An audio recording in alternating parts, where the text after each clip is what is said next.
삶에서 당신을 불편하게 만드는 작은 문제들은 가능한 한 빨리, 하루라도 빨리 해결해야 합니다. 가만히 생각해보면 우리를 무너뜨리는 것이 항상 큰 재난은 아닙니다. 오히려 매일 반복되는 사소한 불편함들이 우리를 서서히 지치게 만듭니다.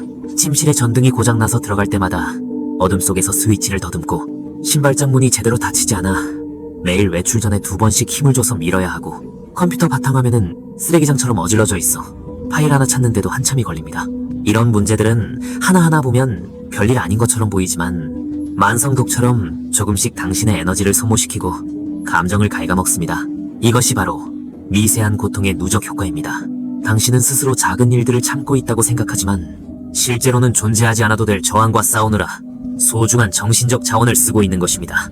왜 대부분의 사람들은 이런 작은 문제들을 계속 미루는 걸까요? 그 이유는 인간의 뇌가 이런 문제들의 피해를 본능적으로 과소평가하기 때문입니다.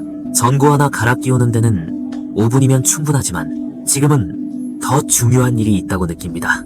문짝을 고치는데도 10분이면 되지만 주말에 시간 날 때 하자며 넘깁니다. 그렇게 석 달이 지나도 전등은 여전히 고장난 채이고 문은 여전히 삐뚤어져 있습니다. 그리고 당신은 매일 같은 짜증을 반복해서 겪습니다. 진짜 대가는 수리하는 몇 분이 아니라 이런 작은 문제들로 인해 매일 발생하는 부정적인 감정입니다. 어둠 속에서 스위치를 찾는 매 순간, 문을 세게 밀어야 하는 매 순간은 모두 아주 미세한 좌절감을 남깁니다. 이런 좌절감이 쌓이고 쌓여 결국 당신의 상태를 바닥까지 끌어내립니다. 저 역시 그렇게 깨달았습니다. 작년 어느 시기 저는 무엇을 해도 의욕이 없고 효율이 놀라울 정도로 떨어졌습니다. 그러다 차분히 돌아보니 수많은 작은 문제들에 둘러싸여 있다는 걸 알게 되었습니다. 의자 높이는 맞지 않아 목이 아프고, 책을 읽으면 목이 뻐근해지고, 휴대폰 충전 케이블은 접촉이 불안정해 매번 몇 번씩 만지작거려야 했습니다. 그제야 깨달았습니다. 이런 사소한 불편들이 하루에도 10번 넘게 저를 방해하고 있었고, 그게 쌓여 제 인내심과 집중력을 무의식적으로 소모시키고 있었다는 사실을요. 그래서 시간을 조금 내어 의자 높이를 조절하고 충전 케이블을 새로 바꿨습니다. 변화는 거의 즉각적이었습니다. 일이 훨씬 수월해졌고 감정도 한결 안정되었습니다. 삶이 갑자기 좋아진 것이 아니라 보이지 않던 저항들이 사라진 것이었습니다. 많은 사람들은 행동해야 한다는 걸 알면서도 더는 참을 수 없을 때까지 기다립니다. 마치 눈이 심하게 따가워질 때까지 화면에서 눈을 떼지 않는 것과 같습니다. 더 현명한 방법은 불편함을 느끼는 순간 바로 손을 대는 것입니다. 가치가 있느냐 없느냐는 해결하는 데 드는 시간이나 돈이 아니라 그 문제가 얼마나 오랫동안 당신의 에너지를 소모시키느냐로 판단해야 합니다. 한 친구는 집에서 도무지 집중이 안 된다고 늘 불평했습니다. 제가 그의 집에 가보니 책상이 눈부신 창문을 정면으로 보고 있었고 의자는 앉기만 하면 삐걱거렸습니다. 그는 익숙해졌다고 말했죠. 저는 책상 방향을 바꾸고 의자에 윤활유를 조금 바르라고 권했습니다. 이후 그는 말했습니다.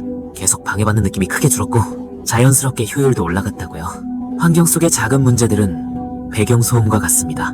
그것을 꺼야 비로소 자신의 생각이 또렷이 들립니다. 당신의 주의력과 의지력은 모두 한정된 자원입니다. 해결되지 않은 작은 문제 하나하나가 백그라운드에서 이 자원을 조용히 점유합니다. 소리를 지르지는 않지만 당신을 점점 둔감하고 쉽게 짜증내게 만듭니다. 그러니 더 이상 습관처럼 참지 마세요. 지금 주변을 한번 둘러보고 은근히 당신을 불편하게 만드는 것을 하나 찾아보세요. 머리카락을 자꾸 잡아당기는 이어폰일 수도 있고, 더 이상 편하지 않은 베개일 수도 있으며, 냉장고 문에 남아있는 끈적한 얼룩일 수도 있습니다. 그것들을 적어두고 하나씩 해결하세요. 대부분은 생각보다 훨씬 간단합니다.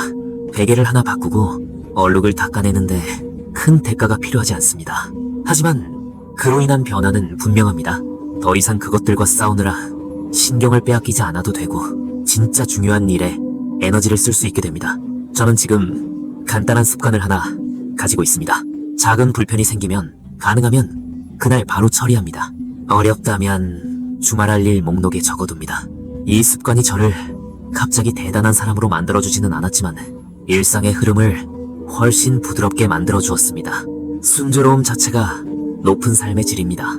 이런 지속적인 작은 불편들을 절대 얕보지 마세요. 큰 문제는 당신을 억지로라도 움직이게 만들지만 작은 문제들은 당신을 낮은 삶의 질에 익숙하게 만듭니다.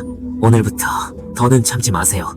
당신을 불편하게 만드는 그 작은 문제를 해결하세요. 지금 바로 당신이 해방시키는 것은 물건만이 아니라 바로 당신 자신의 상태입니다.